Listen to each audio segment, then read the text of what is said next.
আসসালামু আলাইকুম, শুভ সন্ধ্যা সবাইকে। অনেক অনেক প্রীতি এবং শুভেচ্ছা জানিয়ে শুরু করছি আজকের ক্লাস। সুপ্রিয় শিক্ষার্থীবৃন্দ, সবাই কেমন আছেন? আমাকে দেখা যাচ্ছে কিনা, শোনা যাচ্ছে না, কথা শোনা যাচ্ছে কিনা একটু কমেন্ট করে জানিয়ে দেবেন প্লিজ। আজকে আমরা চারজন কবি সম্পর্কে জানবো। কেমন আছেন? আমাকে দেখা যাচ্ছে কিনা। চারজন কবি সম্পর্কে জানবো। সেই চারজন কবি আসলে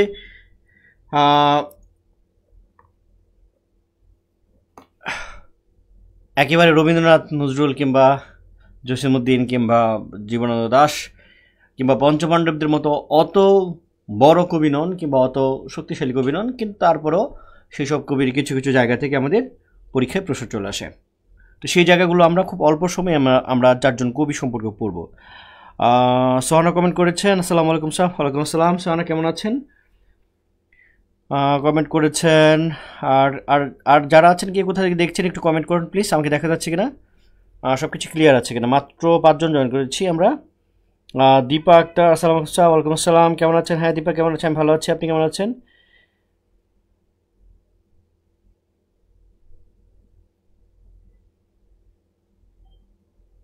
ক্লাসটা আমরা আসলে একটু মেনশন করে দিলে হয়তো বা আরও সবাই দেখতে পাবে। আমি একটু মেনশন করার চেষ্টা করছি, দেখি।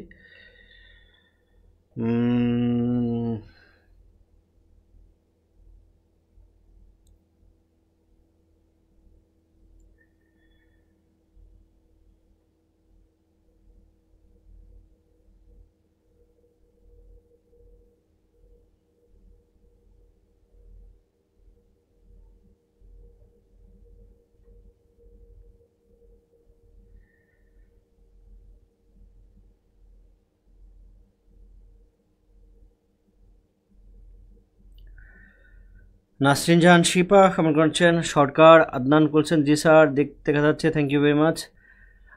স্নিগ্ধ হক অল ক্লিয়ার। শিপা বলছেন বন্যাতে ভালো নেই। আচ্ছা, উত্তরবঙ্গে বন্যা হচ্ছে, সমবেদনা প্রকাশ করছি। হাজারা খানম বলছেন আসসালাম ওয়ালাইকুম আসসালাম। 12 জন জয়েন করেছি আমরা। আরেকটু জয়েন করি, আরেকটু অপেক্ষা করি 1-2 মিনিট। আপনাদের পড়াশোনা কি হচ্ছে? মানে আপনারা যে পড়াশোনা করছেন, এটা কি পড়াশোনা হচ্ছে কিনা আমাকে একটু জানাবেন প্লিজ।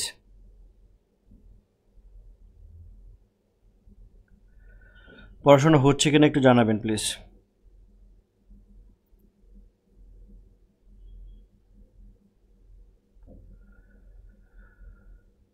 12 জন ছিল, আবার 3 জন চলে গেল, তাহলে কীভাবে যে ক্লাস নেব, লাইভ ক্লাস? আচ্ছা ঠিক আছে, অসুবিধা নেই, আমরা পড়াশোনা শুরু করে দিই। হ্যাঁ, পড়াশোনা শুরু করছি। প্রথমে আমরা কায়কোবাদ সম্পর্কে পড়বো। হ্যাঁ, কায়কোবাদ সম্পর্কে পড়বো।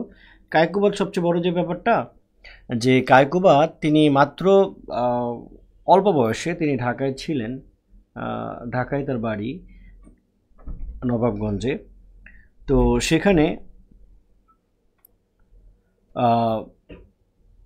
মাদ্রাসায় তিনি এন্ট্রান্স পরীক্ষার সময়, মানে এন্ট্রান্স বলতে এখনকার আর কি, কি বলে, এসএসসি পরীক্ষা। তো সেই এসএসসি পরীক্ষার সময় তিনি তার গ্রামে চলে গেলেন, অর্থাৎ ঢাকার নবাবগঞ্জ জেলার, ঢাকার নবাবগঞ্জে।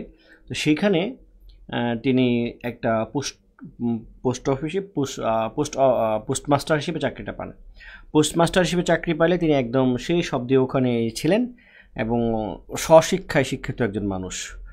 যে মানুষটা তথাকথিত উচ্চশিক্ষিত নয়, যে মানুষটি আসলে অতটা পড়াশোনা করেনি, বিশ্ববিদ্যালয় শিক্ষকতা বা এই টাইপের কোনো পেশার সাথে জড়িত না, সাংবাদিকও না, তারপরেও তার মধ্যে যে মানবতা বোধ ছিল এবং অসাম্প্রদায়িক চেতনা ছিল, এটা খুব দারুণ ব্যাপার ছিল।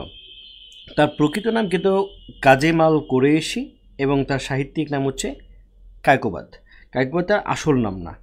তার কায়কোবাদ নাম নিয়ে তিনি লিখতেন। আসল তার নাম ছিল মোহাম্মদ কাজেম আল কুরেশি। তো গুরুত্বপূর্ণ দুটো তথ্য দেখবেন যে আধুনিক বাংলা মহাকাব্য ধারার শেষ কবি। আমরা জানি যে মহাকাব্য আমার যে লিখেছিলেন হেমচন্দ্র, নবীনচন্দ্র এবং আমাদের মাইকেল মধুসূদন দত্ত। তো এদের মধ্যে সর্বশেষ যিনি, তিনি হচ্ছেন আমাদের কায়কোবাদ।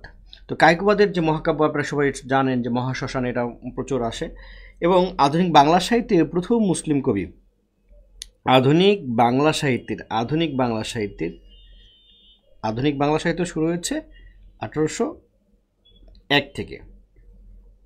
তো তো এই আধুনিক বাংলা সাহিত্যে প্রথম যে মুসলিম কবি তাকেও কিন্তু আমরা কায়কবাদকে ধরব।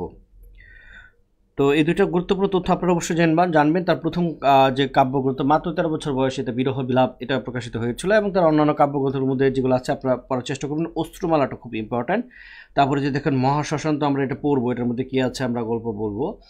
তার মহরম শরীফ, এটা হচ্ছে ওই যে মহরমের যে ঘটনাগুলো আছে এটা নিয়ে বিশাল বড় একটা কাব্য, অনেকটা মহাকাব্য লেখার চেষ্টা করেছিলেন কিন্তু মহাকাব্য হয়ে ওঠে নাই। তারপরে হচ্ছে এখানে দেখেন শিব মন্দির নাম শুনলে হয়তো মনে হবে, বা শ্মশান বর্ষ বা মহাশ্মশান, নামগুলো দেখে মনে হয় যে হয়তো বা এগুলা হিন্দু ধারার কোনো মানে হিন্দুর কোনো কাহিনী। তো শিব মন্দির বলেন, এটাও কিন্তু হিন্দুদের নিয়েই লেখা। তিনি হিন্দু মুসলিম সবাইকে তিনি লিখেছেন, তার মধ্যে একটা অসাম্প্রদায়িক ব্যাপার ছিল। তো এই যে তার যে কবি মানুষ, তিনি কেমন কবি, তার মৃত্যুর পরে দেখেন প্রেম সংক্রান্ত তার কিছু কাব্যগ্রন্থ প্রকাশিত হয়েছিল। অতটা ইম্পর্টেন্ট না। আমরা এখান থেকে অশ্রুমালাটা আমাদের জন্য ইম্পর্টেন্ট, মহাশ্মশানটা ইম্পর্টেন্ট, মহরম শরীফ আসতে পারে বা শিব মন্দির আসতে পারে, এইটুকু আসতে পারে। এবং তার কবি মানুষটাকে, তিনি স্বশিক্ষা শিক্ষিত ছিলেন এবং তিনি অসাম্প্রদায়িক এবং মানবতাবাদী ছিলেন। তিনি তার কবিতার মধ্যে হিন্দু এবং মুসলিম তাদের একটা অখণ্ড জাতীয়তাবাদী চেতনা এটাকে ধারণ করার চেষ্টা করেছেন, যে কারণে ঐতিহাসিক জায়গা থেকে তার গুরুত্ব অনেক। মহাশ্মশানকে অনেকেই মহাকাব্য বলতে নারাজ, কারণ মহাকাব্যর বৈশিষ্ট্য হচ্ছে স্বর্গ মর্ত্য পাতাল, এই 3 জায়গায় ছড়িয়ে পড়তে হবে। অভিজাত কোনো ক্যারেক্টার থাকবে, ভাষাটা হবে ওরকম ওজস্বী একটা ভাষা, যেটার মধ্যে মানে একেবারে খুব বিস্তৃত ঘটনা থাকবে, পাতালের ঘটনা থাকবে, স্বর্গ নরক মর্ত্য পাতাল একেবারে সমস্ত কিছু ছাপিয়ে ঘটনা এরকম একটা অবস্থায় যাবে। চরিত্রের ওজস্বিতা, তারপরে হচ্ছে ভাষার ওজস্বিতা, খুব আর নির্বাচিত ভাষা, নর্মাল কোনো ভাষা না, এরকম যখন, এবং নাটকীয় দ্বন্দ্ব, মানে ওখানকার যে দ্বন্দ্ব সংঘাত সব কিছু মিলে চরিত্রের নির্মাণ করা, সব কিছু মিলিয়ে হচ্ছে আসলে মহাকাব্যটা হয়। তো মহাশ্মশান এটা হচ্ছে পানিপথের তৃতীয় যুদ্ধ নিয়ে লেখা হয়েছিল। তো আমরা একটু মহাশ্মশানে চলে যাচ্ছি। তো সেই মহাকাব্যের কবি, তাকে মহাকাব্যের কবি আমরা বলছি। তিনি কেন মহাকাব্যের কবি এটা আপনারা এক্ষেত্রে অবশ্য পড়বেন, আমি আগে নিজের থেকে বলে নিই। তো সেই মহাকাব্য, যেটা আমরা মহাশ্মশানের কথা বলছি যে মহাকাব্যটা, সেই মহাকাব্যের মধ্যে দেখা যাচ্ছে যে পানিপথে যে তৃতীয় যুদ্ধ হয়েছিল সেটা হচ্ছে হিন্দু এবং মুসলিমদের একটা যুদ্ধ, অর্থাৎ মারাঠা এবং মুসলিমদের মধ্যে। তো ওই মারাঠা এবং মুসলিমদের মধ্যে যে যুদ্ধ হয়েছিল সেখানে আবার দেখা যাচ্ছে যে একটা দম্পতি, তার নাম হচ্ছে, পুরুষের নাম হচ্ছে ইব্রাহিম কার্দি আর নারীর নাম হচ্ছে জোহরা বা মুন্নু বেগ। এটা নিয়ে নাটক আছে হচ্ছে মুনির চৌধুরী রক্তাক্ত প্রান্তর। তো মুনির চৌধুরী রক্তাক্ত প্রান্তর আর মহাশ্মশান দুইটাই কিন্তু পানিপথের তৃতীয় যুদ্ধ নিয়ে। তো সেখানে দেখা যাচ্ছে যে মুসলিম তাদের শক্তি বেশি নাকি মারাঠাদের শক্তি বেশি, অনেকটা ইগোর জায়গা থেকে তারা এইটা করেছেন, কি বলে, যুদ্ধটা করেছেন। এবং মুসলিম পক্ষের এক যুবক, তার নাম হচ্ছে ইব্রাহিম কার্দি, যৌবনে সে অনেক তার থাকা সত্ত্বেও, যোগ্যতা থাকা সত্ত্বেও তাকে কিন্তু মুসলমানরা তাকে সেই চাকরিটি দেয়নি বা তার সেই যোগ্য সম্মানটি দেয়নি। তখন তিনি সেই মারাঠাদের কাছে গিয়েছিলেন। তো সেই মারাঠারা তাকে যোগ্য সম্মান দিয়েছে এবং তাকে চাকরি দিয়েছিল। তো অর্থাৎ ইব্রাহিম কার্দি মুসলিম হয়েও হিন্দুদের শিবিরে তিনি যোদ্ধা হিসেবে নিয়োগ পেয়েছেন। তো এখন তাদের মধ্যে যখন যুদ্ধ লেগে গেল, এখন ইব্রাহিম কার্দি তো মুসলিম এবং তার বউ জোহরা, সেও তো যুদ্ধে অংশগ্রহণ করছে এমন একটা অবস্থা, এবং তার হাজব্যান্ডকে অর্থাৎ ইব্রাহিম কার্দিকে বাঁচানোর জন্য আপ্রাণ চেষ্টা করছে। এখন ইব্রাহিম কার্দিকে যখন বলা হয় যে এই যেন চলে আসে, অর্থাৎ ওই মারাঠাদের হিন্দুদের ছেড়ে যেন মুসলিম শিবিরে চলে আসে, কিন্তু মুসলিম শিবিরে সে আসে না, কারণ কৃতজ্ঞতা বোধ থেকে, কারণ সে বিশ্বাস করে যে তার দুর্দিনে, তার দুঃসময়ে এই মুসলিমরা কিন্তু তাকে সম্মানিত করেনি, তাকে সম্মানিত করেছে মারাঠা হিন্দুরা। তাহলে ওই মারাঠা হিন্দুদের ওদের যে দুঃসময়, ওই দুঃসময়ে ওদেরকে ছেড়ে দেওয়া এক ধরনের বিশ্বাসঘাতকতা হবে, বেইমানি হবে। ইব্রাহিম কার্দি সেটি চান না, এবং সে চান যে যুদ্ধে মুসলিমরা জিতে যাক, কিন্তু তিনি আপ্রাণ চেষ্টা করেন। এবং এখানে একটা রক্তাক্ত প্রান্তর নাটক যদি আপনারা পড়ে থাকেন, সেখানে একটা সংলাপ আছে যে জয় পরাজয় যাই হোক, মৃত্যু ভিন্ন আমার মুক্তির কোনো পথ নেই, এটা ইব্রাহিম কার্দি বলেছিল। অর্থাৎ মারাঠারা হেরে গেল, তার মৃত্যু হবে, মারাঠা জিতে গেলেও তার আত্মিক মানে যেভাবে হোক তার মৃত্যু ঘটবে আর কি, তার এক ধরনের পরাজয় হবে। তো এরকম দেখা যাচ্ছে ওইখানে আতাখা, তারপর হচ্ছে এরকম আরও অনেকগুলো ক্যারেক্টার আছে, এই নারী পুরুষ ক্যারেক্টার আছে।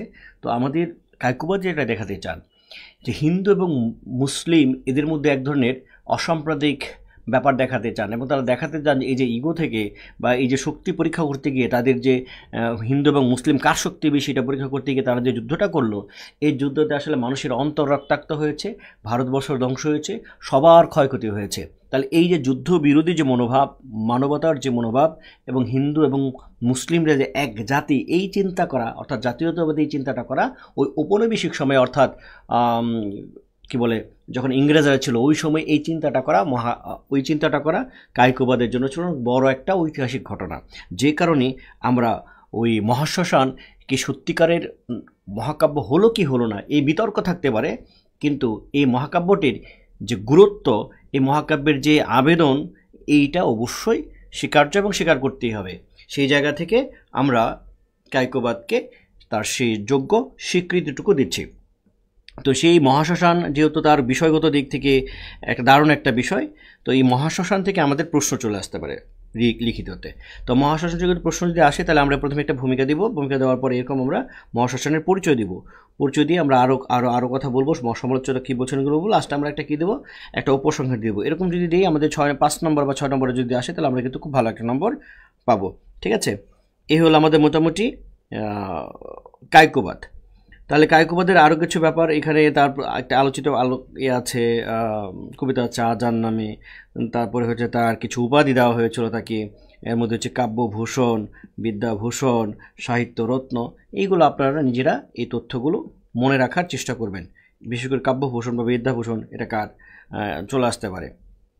আর এখন যেহেতু সরকার একটা পরিবর্তন আসছে, এখন কিছুটা ডানপন্থীদের উত্থান হবে, সব কিছু মিলে হয়তোবা আমার কাছে মনে হচ্ছে যে এই কায়কোবাদ যেহেতু মুসলিম ঘেঁষা বলতে তিনি মুসলিমদের, অর্থাৎ ইসলাম না, আমরা মুসলিমদের কথাই বলি।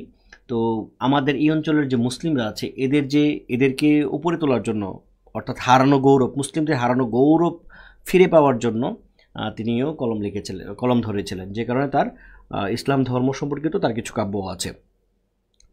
মানে এই অনুযায়ী তাকে কিন্তু ধর্মান্ধ বলা যাবে না, মানে কায়কোবাদকে ধর্মান্ধ বলা যাবে না, বা কোনো একটা ধর্মের প্রতি পক্ষপাতী, মানে সে ইসলাম ধর্মে বলে সে ইসলামের পক্ষপাতী এরকম না। তিনি মনে করছেন যে ইসলাম ধর্মে যারা আছে এরা একসময় অনেক গৌরব ছিল, এদের অনেক বর্ণাঢ্য ইতিহাস ছিল, কিন্তু কোনো একটা কারণে এরা হচ্ছে অধঃপতনের দিকে যাচ্ছে। সেই অধঃপতিত মুসলিমদেরকে পুনর্জাগরের জন্য তিনি কাব্য লিখেছিলেন, এবং পরবর্তীতে দেখি এরই ধারাবাহিকতায় আমাদের ফররুখ আহমদ দেখব আমরা 40-এর দশকে এসে তিনি 7 সাগরের মাঝি নামে কবিতা লিখছেন। সেই আমাদের কায়কোবাদেরই উত্তরসূরি বলা চলে। ওকে, তাহলে আমরা খুব দ্রুত শেষ করি।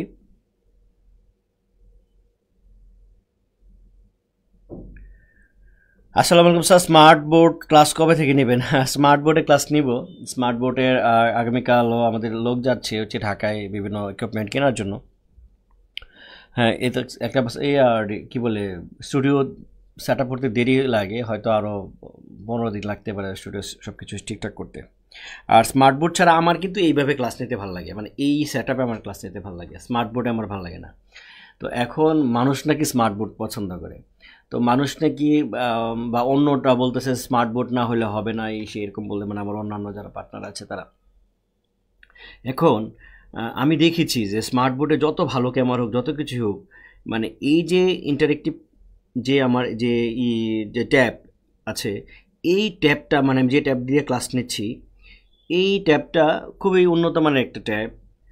আর হচ্ছে এই গ্রাফিক্স ট্যাবটা হচ্ছে, এটা লেখা এত স্মুথ, লিখতে খুব ভালো লাগে, এবং এইখান থেকে সরাসরি আমি কি করতে পারি, স্ক্রিনটা শেয়ার করতে পারি। তো সরাসরি স্ক্রিন শেয়ার করলে আপনারা যে লেখাগুলো দেখছেন একটু স্পষ্ট দেখছেন, এবং আমি যেহেতু এক পাশে আপনার আরেক পাশে, সুন্দর দেখা যাচ্ছে, কিন্তু পড়াটাই হচ্ছে মেন, তাই না? ওই ক্লাসের ভাইব বা ওইটা আনতে হবে এরকম সবাই বলছে, যে কারণে করার কিছু নাই, আমি হয়তো এটাতেও ক্লাস নেব, স্মার্ট বোর্ডেও ক্লাস নেব, ঠিক আছে, দুইটা মিলিয়ে নিব।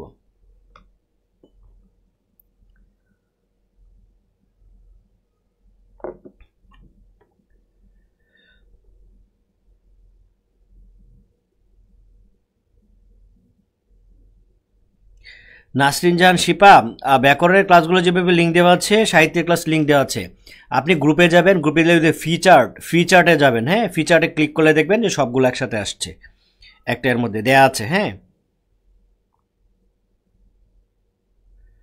ওকে ঠিক আছে, আমরা তাহলে এখানে প্রশ্নটা দেওয়া আছে, আপনারা এই প্রশ্নটা পড়ে নেবেন। আর ইটো দিব, পিডিএফটা দিব। সুফিয়া কামাল, সুফিয়া কামাল বাংলা কবিতার, মানে শুধু কবিতার জায়গা থেকে যদি আপনি চিন্তা করেন, যে কবিতার জায়গা থেকে চিন্তা করেন, তাহলে হয়তো তার কবিতাটা অত ভালো কবিতা না। তার একটা ভালো কবিতা আছে, তাহারই পরে মনে। তাও ওই কবিতার যেইগুলো আছে, শব্দগুলো আছে, এগুলো রাবীন্দ্রিক শব্দ, অর্থাৎ রবীন্দ্র বলয়ের ভিতরের একজন কবি তিনি। রবীন্দ্র বলয়টাকে ওইভাবে কি করতে পারেন নাই, অতিক্রম করতে পারেন নাই, এবং রবীন্দ্র ভাবধারার একজন কবি। তাহলে রবীন্দ্র ভাবধারার কবি, রবীন্দ্র দ্বারা প্রভাবিত একজন কবি, ওই রকম শক্তিমত্তার কবি না, তারপরে তার কবিতা আমরা কেন পড়বো, এবং সে কেন গুরুত্বপূর্ণ? ওই যে বললাম যে কায়কোবাদ, তার ওইভাবে হয়তো কবিতার মধ্যে শিল্পমানের দিক থেকে হয়তো অতটা উন্নত না বা অতটাই না, কিন্তু এই যে একটা মুসলিম জাতিকে পুনরুদ্ধার করার জন্য তার যে লেখার যে প্রয়াস, তারপরে হিন্দু এবং মুসলিমের মিলিত হয়ে যে একটা জাতীয়তাবাদী চেতনা হতে পারে, এটা তিনি মহাশ্মশানের মধ্যে দেখাচ্ছেন। এবং হিন্দু এবং মুসলিম যুদ্ধের ফলে যে তাদের মধ্যে দুজনের ক্ষতি হচ্ছে, এবং মানুষ যে কষ্ট পাচ্ছে, মানুষের প্রতি যে মায়া, এই ব্যাপারটা তিনি দেখিয়েছেন একটা ঐতিহাসিক জায়গা থেকে। তাহলে তো ওই সময়, অর্থাৎ ঔপনিবেশিক সময়, অর্থাৎ যখন ইংরেজরা যখন শাসন করছে, তখন ওই ইংরেজ বিরোধী এরকম কোনো কাব্য লেখা, এটা তো সত্যি একটা বড় ঘটনা, তাই না? তো সেই জায়গা থেকে কিন্তু আমাদের কায়কোবাদ গুরুত্বপূর্ণ, এবং তাকে অবশ্যই স্মরণ রাখতে হবে। ঠিক তেমনি সুফিয়া কামাল, তিনি কবিতায় কি করেছেন সেটা পরের বিষয়। প্রধান কথা হচ্ছে, আধুনিক বাংলা সাহিত্যে বাংলাদেশের কোনো নারী কবিতা লিখছেন, বাংলাদেশের কোনো নারী তিনি নারীদেরকে সামনে আসার জন্য বলছেন। এ সুফিয়া কামালের আগে আমরা বেগম রোকেয়া সাখাওয়াত হোসেনকে দেখেছি, এবং বেগম রোকেয়া সাখাওয়াত হোসেনের তিনি একেবারে প্রত্যক্ষ সাহচর্যে এবং দেখা হয়েছে, এবং তার বেগম রোকেয়া সাখাওয়াত হোসেনের সাথে তিনি কি বলে, তার অনুপ্রেরণায় তিনি এইগুলো লিখেছেন, কি জানি বাঙালি নারীর মুক্তির জন্য তিনি কাজ করেছেন। তো এখানে কিছু ঘটনা লেখা আছে, দেখেন তার ব্যক্তিগত জীবনে, যে মাত্র অল্প বছর বয়সে তার বিয়ে হয়েছিল তার কাজিনের সাথে, সৈয়দ নেহাল হোসেন, এবং 1932 খ্রিস্টাব্দে সেই ভদ্রলোক মারা যান, এবং তারপরে 1939 খ্রিস্টাব্দে তার আবারও বিয়ে হয় কামাল উদ্দিনের সাথে। তো কামাল উদ্দিনের সাথে বিয়ে হওয়ার পরে তার নামের সাথে যোগ হয় সুফিয়া কামাল, ঠিক আছে? তো এরকম ঘটনা, তার পারিবারিক শিক্ষার ব্যাপারটা, তার ভাইরা খুব ভালো ছিলেন, তার ভাই তাদেরকে অনেক পড়াশোনার হেল্প করতেন, এবং তিনি বেগম নামে একটা পত্রিকার সম্পাদকও ছিলেন। তারপরে হচ্ছে তিনি যে ছায়ানট আমরা যেটা বলি, এবং মহিলা সংগ্রাম কমিটি যেগুলো আছে, এগুলো তিনি প্রতিষ্ঠাতা সভাপতিও ছিলেন। আমার 69 গণ অভ্যুত্থানে তিনি প্রত্যক্ষ সহযোগিতা করেছিলেন। এরকম অনেক ব্যাপার স্যাপার এখানে লেখা আছে, আপনারা সেটা পড়তে পারেন। হ্যাঁ,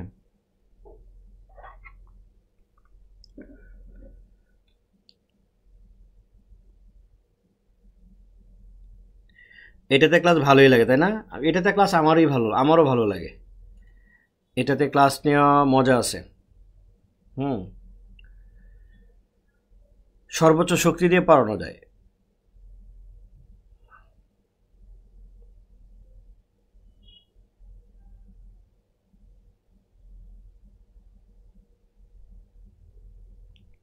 ওকে, তো আমাদের দেখি ওনার আর কি আছে।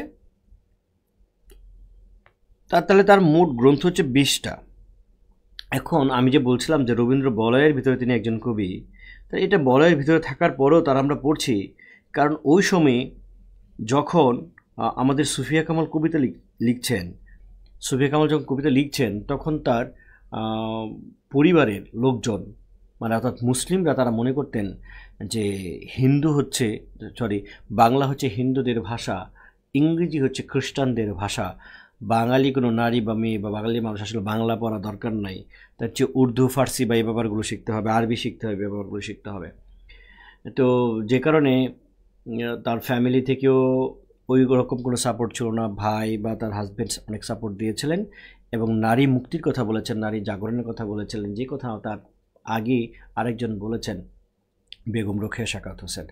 তো সেই বেগম রোকেয়া সাখাওয়াত হোসেনের কাছ থেকে দীক্ষা নিয়ে এবং বেগম রোকেয়া সাখাওয়াত হোসেনের দেখানো পথে তিনি এই বাঙালি মুসলিম নারীদের জাগরণের জন্য, তাদের অধিকার আদায়ের জন্য তিনি শেষ পর্যন্ত কাজ করে গেছেন, যে কারণে তিনি অনেক বেশি গুরুত্বপূর্ণ। তো তার যে কাব্যগ্রন্থগুলো আছে আপনারা এখানে পড়তে পারেন। একটা কাহিনী দিয়ে অভিযাত্রিক দল, দেওয়ানা হয়ে সাজের মায়া ফেলে, মায়া কাজল মেখে, মৃত্তিকার ঘান ছড়িয়ে, মন ও জীবনে প্রশস্তি প্রার্থনা পেতে জাদুর পৃথিবীতে চলে গেল। তো জাদুর পৃথিবী মানে হচ্ছে মোর জাদুদের সমাধি পরে, এটা মুক্তিযুদ্ধভিত্তিক বই। তারপর হচ্ছে এখানে আরেকটা কি ছিল, পৃথিবীতে মানে হচ্ছে উদাত্ত পৃথিবী। তাহলে এইভাবে আমরা মোটামুটি এখান থেকে মনে রাখতে পারি, আপনারা মনে রাখার চেষ্টা করবেন। বিশেষ করে যে সাজের মায়া, এটা আসে পরীক্ষায়। তারপরে হচ্ছে মোর জাদুদের সমাধি পরে, এটাও আসতে পারে। তারপরে হচ্ছে অভিযাত্রিকটা তো প্রথমেই খুব ইম্পর্টেন্ট। এখান থেকেই কয়টা জানলে হবে, মৃত্তিকার ঘ্রাণ, এ নামটা টুক, মায়া কাজল। ওকে, তার একটা গল্প গ্রন্থ হচ্ছে কেয়ার কাটা, ভ্রমণকার হচ্ছে সোভিয়েতের দিনগুলো। কিন্তু এগুলোর চাইতে আর খুব গুরুত্বপূর্ণ হচ্ছে 71-এর ডায়েরি। তার 71-এর ডায়েরি ভেরি ভেরি ইম্পর্টেন্ট। আত্মজীবনী একালে আমাদের কাল, এটা হয়তো ইম্পর্টেন্ট না, ওইটা অত ইম্পর্টেন্ট না। আপনার হচ্ছে 71-এর ডায়েরিটা ইম্পর্টেন্ট। হ্যাঁ, তো তার প্রথম সাহিত্যকর্ম সুফিয়া কামাল রচিত প্রথম সাহিত্যকর্ম হচ্ছে দৈনিক বধূ, এটাও ইম্পর্টেন্ট, এটা হয়তো কখনই আসবে না। এবং তারপরে এখানে দেখেন আরও কিছু, যে বরিশালের তরুণ পত্রিকা প্রকাশিত, এগুলো দেওয়ার জন্য দেয়া, এটা অত ইম্পর্টেন্ট না, একবার পড়লে পড়বেন, না পড়লে নেই, ঠিক আছে। তারপর তার প্রথম কবিতা বাসন্তী, এটাও কখনো হয়তো আসবে না, কিন্তু এইটা ভেরি ভেরি ইম্পর্টেন্ট। তার উপাধিটি কি, জননী সাহসিকা। কেন বলা হচ্ছে, কাল মুক্তিযুদ্ধের সময় তার 2 মেয়ে ছিল, তার 2 মেয়েকে তিনি ওই মুক্তিযোদ্ধাদের করার জন্য, কি বলে এটাকে, হেল্প করার জন্য, মুক্তিযোদ্ধাদের চিকিৎসা করার জন্য, মানে ডাক্তার ছিল, কলকাতায় পাঠিয়ে দেওয়া হয়েছিল, মানে কলকাতায় বলতে ইন্ডিয়াতে পাঠিয়ে দেওয়া হয়েছিল ওই করার জন্য, আহত মুক্তিযোদ্ধাদের হেল্প করার জন্য। এবং কলকাতা থেকে ইন্ডিয়া থেকে প্রশিক্ষণ নিয়েছে, এরকম একটা ঘটনা আছে, যে কারণে তাকে জননী সাহসিকা বলা হচ্ছে। এবং পারিবারিকভাবে তার হাজব্যান্ড, তার মেয়ে সবাই মুক্তিযুদ্ধে অংশগ্রহণ করেছিল। তো বেগম নামে তিনি একটা পত্রিকা সম্পাদনা করেছিলেন। তার খুব বিখ্যাত একটা কবিতা আছে, এটা পরীক্ষা আসতে পারে, জন্মেছি দেশি কবিতা। এটা হচ্ছে জন্মেছি মাগো তোমার কোলেতে, মরি যেন এই দেশে। জন্মেছি, এটা খুবই ইম্পর্ট্যান্ট, এই লাইনটা আমাদের পরীক্ষায় আসতে পারে সুফিয়া কামাল থেকে। এই হলো মোটামুটি আমাদের সুফিয়া কামাল। তাছাড়া গুরুত্বপূর্ণ আরও কিছু তথ্য হয়তো এখানে আমাদের আছে, যে সুফিয়া কামাল বাংলাদেশের শ্রেষ্ঠ মহিলা কবি, এটা তো আমরা এমনিতেই পারবো। সুফিয়া কামালের শিশুদের জন্য কচিকাচার মেলা তিনি প্রতিষ্ঠা করেছিলেন, সুফিয়া কামাল মহিলা পরিষদ, এটা আমরা আগেই দেখেছি। এবং এইখানে একটা তথ্য, এটার একটা নতুন তথ্য আমরা দেখলাম, যে সাজের মায়া কাব্যের ভূমিকা লিখে দিয়েছিলেন কাজী নজরুল ইসলাম। সাজের মায়া কাজী নজরুল ইসলাম লিখে দিয়েছিলেন। তার এই কবি মানুষটা এখানে খুব ছোট্ট করে দেওয়া আছে, যে রবীন্দ্রযুগের শ্রেষ্ঠ নারী কবি হচ্ছে সুফিয়া কামাল। তিনি বেগম রোকেয়া সাখাওয়াত হোসেন অনুপ্রেরণার আদর্শে নারী জগনের অগ্রদূত হিসেবে বিভিন্ন দেশ প্রকৃতি, এবং তার ভাষা খুব সহজ সরল এবং রাবীন্দ্রিক ভাষা। সমর সেন, খুব দ্রুত ক্লাস শেষ করব। সমর সেন থেকে এই কথা মনে রাখবেন, তিনি মার্ক্সবাদী কবি, তিনি নাগরিক কবি, তিনি অন্ধকারের কবি। এই 3টা কথা মনে রাখবেন। তাহলে আমাদের মার্ক্সবাদী কবি কি, মার্ক্সবাদী বলছে তো কার্ল মার্ক্সের তত্ত্বে যারা বিশ্বাসী, অর্থাৎ সমাজতন্ত্রে যারা বিশ্বাসী তাদেরকে বলা হচ্ছে মার্ক্সবাদী কবি। তো তিনি সেই মার্ক্সবাদী কবি ছিলেন, এবং এটার কারণ ছিল, দেখেন, তার রাধারমণ মিত্র এবং বঙ্কিম মুখোপাধ্যায় নামে 2 জন মার্ক্সবাদী নেতার সাথে তার পরিচয় হয়েছে, এবং তাদের সান্নিধ্যে তিনি ছিলেন, যে কারণে তার রাজনৈতিক চেতনাটা এরকম হয়েছে। তো তিনি হচ্ছে নাগরিক কবি, নগরের কথা বলছেন, এবং তিনি হচ্ছে অন্ধকারের কবি মানে হচ্ছে তার কবিতার মধ্যে অন্ধকার, বারবার শুধু অন্ধকার শব্দটা আসবে। অন্ধকার দেখবেন জীবনানন্দ দাশের কাব্যের মধ্যে অন্ধকার কথাটা অনেক আছে, কিন্তু জীবনানন্দ দাশের মধ্যে অন্ধকার যে অর্থে অন্ধকার, এইখানে কিন্তু এই অর্থে অন্ধকার নয়, এই অন্ধকার মনে একটা জাতির অন্ধকার। হ্যাঁ, তিনি আলো খুঁজে পাবেন বলে তিনি অন্ধকারের কথা বলছেন, আলোর সন্ধানে। অর্থাৎ তিনি যেহেতু মার্ক্সবাদী, তার মানে মার্ক্সবাদ মানে এখানে একটা আশাবাদ থাকবে। তার যেহেতু আশাবাদ থাকবে, তিনি অন্ধকারের কথা বলছেন, যে অন্ধকারটা কেটে যাবে, কেটে গিয়ে একটা সময় কি আসবে, আলো আসবে। যে কারণে তার কবিতায় অন্ধকার অন্ধকার অন্ধকার তারা এত বেশি এসেছে অন্ধকার, তাহলে পরীক্ষায় এরকম আসতে পারে যে কোন কবির কবিতায় অন্ধকারের ব্যবহার আছে। ঠিক আছে, মার্ক্সবাদী কবি কে, নাগরিক কবি কে, বা কে নাগরিক কবি নন, বা কে নাগরিক কবি, এরকমভাবে প্রশ্ন আসতে পারে। তাহলে আমার মূলত এই বিশেষত্ব যে জায়গাটা, এটাই হচ্ছে আমরা দেখব। তারপর হচ্ছে তার যে কবি মানুষ, সে নিজেই কি বলছে দেখেন, আমি রোমান্টিক কবি নেই, আমি মার্কসিস্ট। তার এই স্বীকারোক্তির মধ্য দিয়ে কিন্তু সমসাময়িক কবি মানুষ প্রমূর্ত হয়ে উঠছে। অর্থাৎ এই স্বীকারোক্তির মধ্যেই কিন্তু আমরা বুঝতে পারছি যে তিনি আসলে কোনো রোমান্টিক কোনো কবি না। অর্থাৎ দেশ এবং সমাজ মানুষ এর ভাবনার বাইরে তিনি কিছু লিখতে অনাগ্রহ প্রকাশ করেছেন। দেখেন তার কবিতা, এই যে কয়েকটি কবিতা, গ্রহণ, নানা কথা, খোলা চিঠি, তার মাত্র 4টা, কয়টা, 1 2 3 4টা, 1 2 3 4 5টা। তো এই তার 5টা গ্রন্থ, কাব্যগ্রন্থ, এই 5টা কাব্যগ্রন্থ দিয়ে কিন্তু তিনি আসলে একটা স্থান দখল করেছেন। অল্প কবিতা লিখেছেন এবং একটা বিস্ময়কর ব্যাপার, তিনি ঘোষণা দিয়ে অনেকটা কবিতা লেখা ছেড়ে দিয়েছেন। মানে একজন কবির যখন খুব আসে, একটা ভারিত্ব আসে, একটা গভীর জ্ঞান আসে, বয়স যখন 50 60 70 হয়, বা তখন অন্যরকম একটা দার্শনিক ব্যাপার আসে। তো আমাদের এই সমর সেন যেটা করেছেন, তিনি কিন্তু মাত্র কয়েক বছর কবিতা লিখে কবিতা লেখা ছেড়ে দিয়েছেন। তিনি মারা গেছেন দেখেন 78 খ্রিস্টাব্দে, না সরি 87 খ্রিস্টাব্দে, 87 খ্রিস্টাব্দে মারা গিয়েছেন। এবং তিনি কবিতা দেখেন, তার লাস্ট কবিতার বই হচ্ছে 44-এ, তারপরে তিনি আর কবিতা লেখেন নাই। এটা খুবই ব্যতিক্রমী ঘটনা যে 44 সালে তিনি, 44 সালের পরে তার এই যে কি বলে 87 সালে তিনি মারা গেছেন। এত দীর্ঘ একটা গ্যাপ, কিন্তু তিনি কবিতা লেখেন নাই। ওই হেলাল আমাদের আছে, এটা কি কবিতার নাম কি, ওই যে জলে আগুন জ্বলে, ওই যে একটা লিখেছিলেন আর লেখেন নাই, এরকম। ঠিক আছে, দেখেন যে লোকটার জন্ম হচ্ছে 16-তে, সে 44-এ গিয়ে তিনি এই লাস্ট কাব্যগ্রন্থটা, তাহলে আমরা এখান থেকে যে বিয়োগ যদি দিই, তাহলে আমার কি থাকে, 8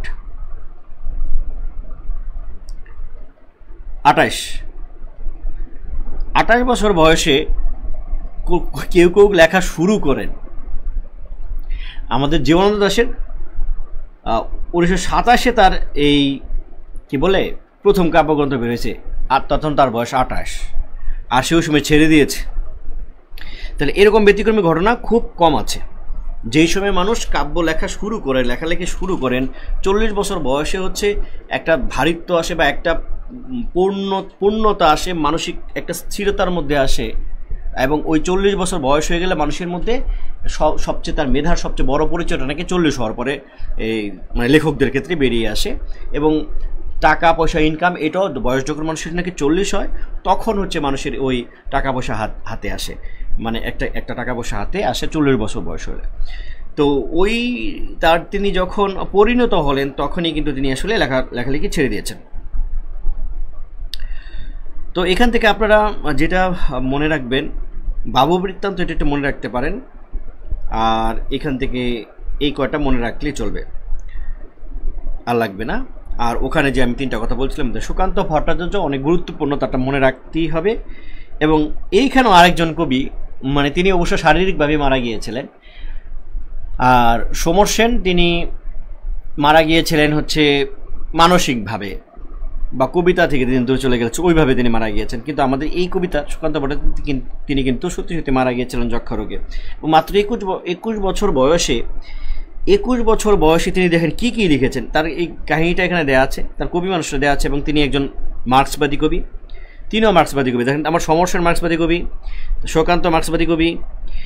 হ্যাঁ, দুজনের কবিতার মধ্যে এক ধরনের আছে, মানে চিন্তাগত সাদৃশ্য রয়েছে। তবে আমাদের এই সুকান্ত ভট্টাচার্যকে আমরা বলতে পারি বিদ্রোহী কবি। কি কবি বলতে পারি? বিদ্রোহী কবি। তাহলে আমাদের এর আগে বিদ্রোহী কবি কয়জন ছিলেন? 3জন বিদ্রোহী কবি। আমরা একটু যদি করি, ধরেন একটু পার্থক্য করে যদি পড়ি আমরা, যে প্রথম বিদ্রোহী কবি হচ্ছে মাইকেল, পরের বিদ্রোহী কবি হচ্ছে নজরুল, পরের বিদ্রোহী কবি হচ্ছে সুকান্ত। প্রথম যে মাইকেল, তিনি সাহিত্যিক বিদ্রোহ। কি বিদ্রোহ? সাহিত্যিক বিদ্রোহ। আমাদের নজরুল হচ্ছে রাজনৈতিকভাবে মেনলি হচ্ছে রাজনৈতিক বিদ্রোহ। সুকান্ত রাজনৈতিক বিদ্রোহ।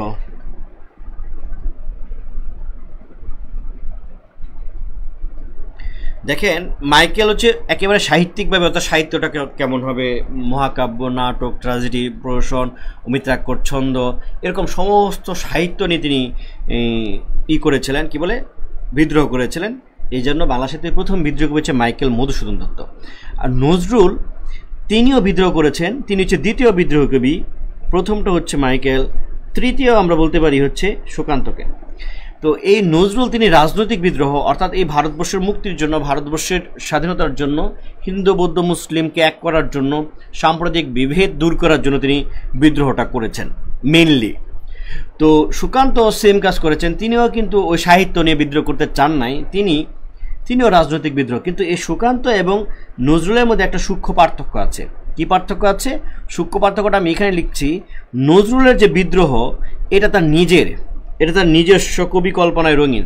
ডক্টর সুশীল কুমার গুপ্ত বলেছেন, নজরুল গবেষক, যে নজরুলের নিজস্ব কবি কল্পনায় রঙিন। ঠিক এই কথাটাই বলছেন, নিজস্ব কবি কল্পনায় রঙিন, অর্থাৎ তার এই বিদ্রোহটা এটা তার নিজের, এটার মধ্যে কার্ল মার্কস নাই, কি নাই, মার্কসের মতো, কিন্তু কার্ল মার্কসকে তিনি ওইভাবে ধারণ করেন নাই। আর সুকান্ত ভট্টাচার্য তিনি একেবারে মার্ক্সবাদী, তিনি জেনে বুঝে মার্ক্সবাদী।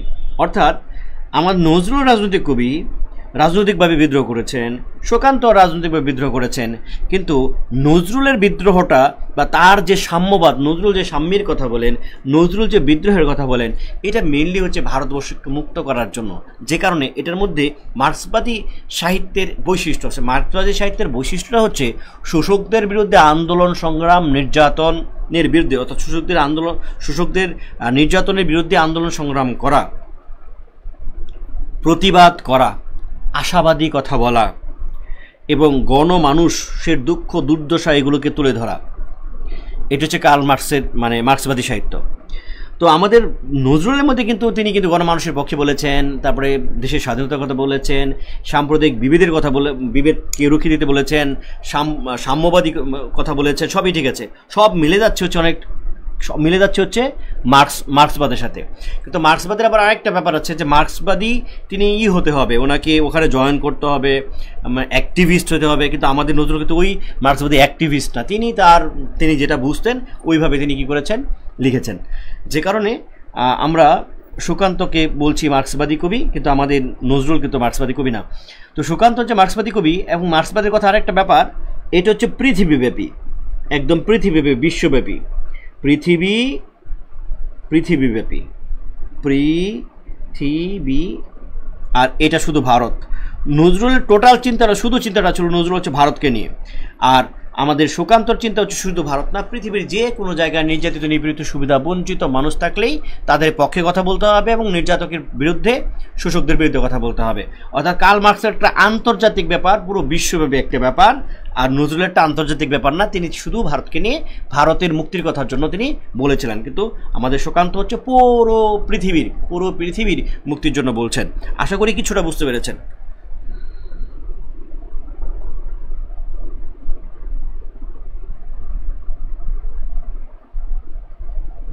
আচ্ছা, মাইকেল মধুসূদন তিথি বলছে, মাইকেল মধুসূদন দত্তের কবিতা গুরুত্ব দেখিয়ে আমরা দেখি যে উনি দেশমাতৃকার প্রতি ক্ষমা প্রার্থী। তাহলে উনি দেশমাতৃকার প্রতি ক্ষমা প্রার্থী মানে, আচ্ছা ব্যাপারটা হচ্ছে আমাদের মাইকেল তিনি কিন্তু ইংরেজদের মতো চলাফেরা করতেন, স্যুট টাই কোট পরে, এবং তিনি খ্রিস্টানও হয়ে গিয়েছিলেন। ব্যাপারটা কি বুঝতে পেরেছেন? এবং তিনি ওই ইংরেজদের মতো, যারা ইংরেজ যে বড় বড় কবি ইউরোপের সেই বড় বড় কবি হতে চেয়েছিলেন। এবং তিনি তার প্রথম যে ক্যাপটিভ লেডি, এটা তিনি লিখে কিন্তু ওই কলকাতার এক ইংরেজ বড় সাহেবকে দেখিয়েছিলেন, তিনি এটাকে খুশি হন নাই। তো এখন মাইকেল অ্যাট এনি কস্ট তিনি বিশ্বকবি হতে চেয়েছেন, ইংরেজি সাহিত্যের কবি হতে চেয়েছেন। শেলি, কিটস, বায়রন বা এরকম যারা আছে, ওয়ার্ডসওয়ার্থ, এদের মতো বড় বড় কবি হতে চেয়েছিলেন, শেক্সপিয়র এদের মতো বড় বড় কবি হতে চেয়েছিলেন। বুঝতে পেরেছেন? এখন তিনি যে কবিতাগুলো লিখছেন সেখানে কিন্তু তিনি একবার বলেন না ইংরেজ তোমরা চলে যাও, ইংরেজদের বিরুদ্ধে একটা কবিতা দেখান। বিশাল বড় সিপাহী বিদ্রোহ চলে গেল 1857 সালে, কই তার মেঘনাথ বধ কাব্যের মধ্যে দেশপ্রেম জাতীয়তাবোধ এগুলো আছে, বা প্রকারান্ত অনেকে বলছে যে মেঘনাথ হচ্ছে আমাদের ভারতবর্ষের একজন নেতা, আর রাম হচ্ছে সাগর পাড়ি দিয়ে আসছে, অর্থাৎ রাম হচ্ছে ইংরেজ, এরকম রূপকভাবে কেউ কেউ ধরেন। আর দেশপ্রেমটা তার নিজের দেশপ্রেম আছে, একটা হচ্ছে দেশের প্রতি হচ্ছে ভালোবাসা থাকা, আরেকটা হচ্ছে আমার দেশটাকে কেউ একজন খুব লেখাচ্ছে তার প্রতিবাদ করা। তাহলে সেই প্রতিবাদ তো আমাদের মাইকেল মদনের সত্যের মধ্যে ওইভাবে নাই। দেশের প্রতি হয়তো তার ভালোবাসা প্রকাশ পেয়েছে, ঠিক আছে, সনেটগুলোতে তার 102টা সনেট আছে, সনেটের মধ্যে ভালোবাসা প্রকাশ পেয়েছে, কিন্তু তার বিদ্রোহটা মূলত এই যে সনেট লিখতে হবে, মহাকাব্যটা এরকম হবে, তারপরে হচ্ছে ছন্দটা এরকম হবে, তারপরে হচ্ছে এই নাটকগুলো হচ্ছে না নাটক এরকম হবে, ট্রাজেডি হচ্ছে না ট্রাজেডি এরকম হবে, অমিত্রা নতুন একটা ছন্দ তৈরি করতে হবে, প্রহসন নিয়ে আসতে হবে, এরকম নানান সাহিত্যের বিভিন্ন যে শাখাগুলো আছে এগুলো নিয়ে তিনি পরীক্ষা নিরীক্ষা করে মানে সার্থক করার চেষ্টা করেছেন। সুতরাং তাকে আমরা বলতে পারি তিনি আসলে সাহিত্যিকভাবে বিদ্রোহ করেছেন, ওই রাজনৈতিক বিদ্রোহ তার মধ্যে ছিল না যেটা ছিল হচ্ছে কাজী নজরুলের মধ্যে। ঠিক আছে,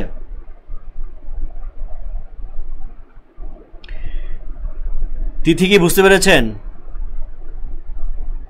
দেশপ্রেম নাই এমন মোটামুটি দেশপ্রেম তো আমাদের এই কবিতার মধ্যেও ছিল। ওই যে যুগসন্ধিক্ষণের কবি ঈশ্বরচন্দ্র গুপ্ত, তার কবিতার মধ্যে দেশপ্রেম ছিল। তারপরে হচ্ছে মধ্যযুগের কবি আমার সন্তান যেন থাকে দুধে ভাতে, এটার মধ্যেও দেশপ্রেম আছে, মানব প্রেম আছে, তাই না?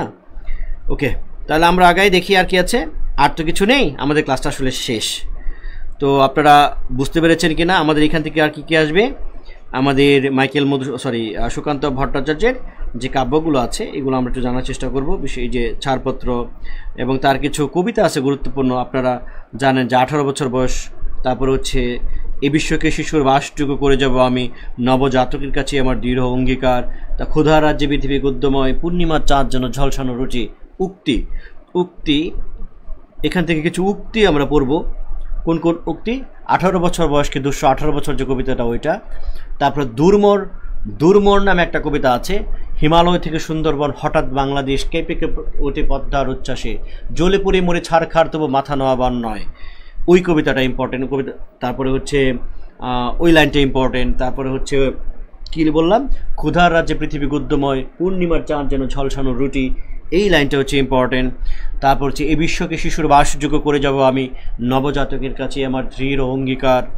তারপর হচ্ছে প্রিয়তমা নামে একটা কবিতা আছে তার, সীমান্তে আজ আমি প্রহরী, আজ আমার শরীরে সৈনিকের করা পোশাক, ধূসর টিউনিশিয়া থেকে স্নিগ্ধ ইতালি থেকে ছুটে গেছে বিপ্লবী ফ্রান্সে, নক্ষত্র নিয়ন্ত্রিত অপরাহত রাইফেল হাতে, ফ্রান্স থেকে প্রতিবেশী বার্মাতেও, এরকম এই একটা কবিতা আছে প্রিয়তমাসু, আমার খুব প্রিয় একটা কবিতা প্রিয়তমাসু। হ্যাঁ,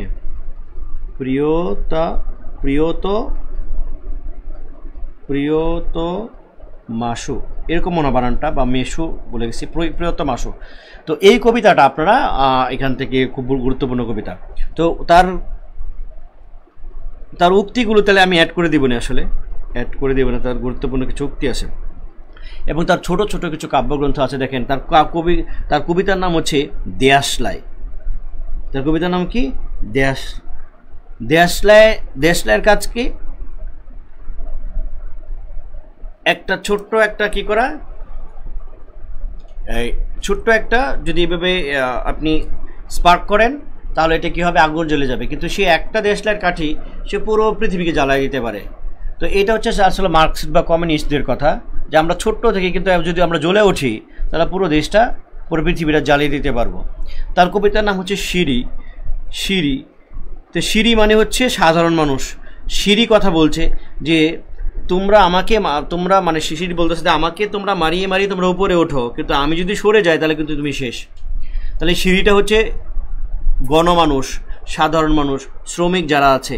তাহলে এই সিঁড়ি, মোরগ, তারপরে হচ্ছে দেশলাই, তারপরে বটবৃক্ষ বা বট চারা বা এরকম একটা কবিতা আছে, মানে ওটা দেখাচ্ছে যে সে বট একটা বিল্ডিংয়ের মধ্যে সে বেড়ে ওঠে, মানে বটের বীজ থেকে, মানে পশু মানে কাকে বা কোনো পাখি যদি খেয়ে সেখানে বীজটা ফেলে, তখন সে একটা বিল্ডিং এসে প্রথমে ছোট থাকে, তারপর সে যখন বড় হয় পুরো বিল্ডিংটার জন্য হুমকি হয়ে দাঁড়ায়। তাহলে আমি হচ্ছে সেই বটের সেই ছোট্ট বটবৃক্ষ, এরকম তার কবিতা আছে। এবং রানার নামে তার একটা কবিতা আছে ব্যাপক বিখ্যাত, অল্প সময়ের মধ্যে তিনি এত চমৎকার জিনিস লিখেছেন।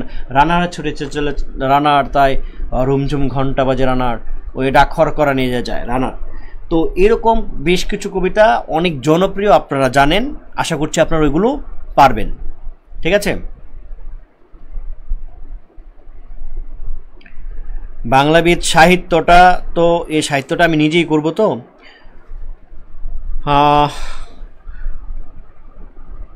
চেষ্টা করছি,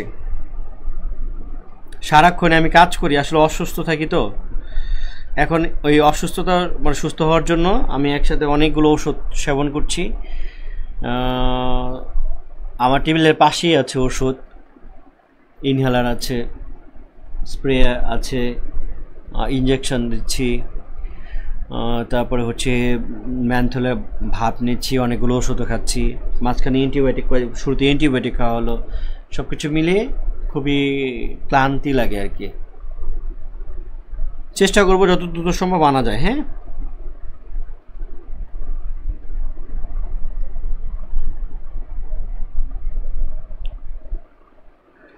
ঠিক আছে, আশা করি আপনারা বুঝতে পেরেছেন।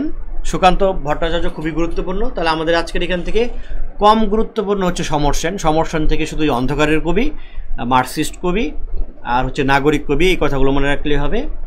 তারপরে হচ্ছে সুকান্তর সব কিছুই মনে রাখতে হবে। তারপরে হচ্ছে আর আর হচ্ছে কায়কোবাদের সবই মনে রাখতে হবে, সোফিয়া কামালের সব মনে রাখতে হবে, যদিও তারা খুব বেশি কিছু একটা লেখেন নাই। হ্যাঁ,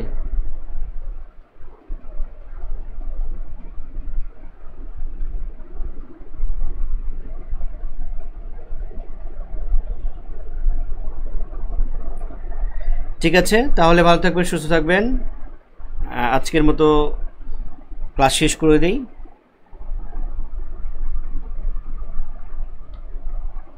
ঠিক আছে, ভালো থাকবেন। হ্যাঁ, আল্লাহ হাফিজ।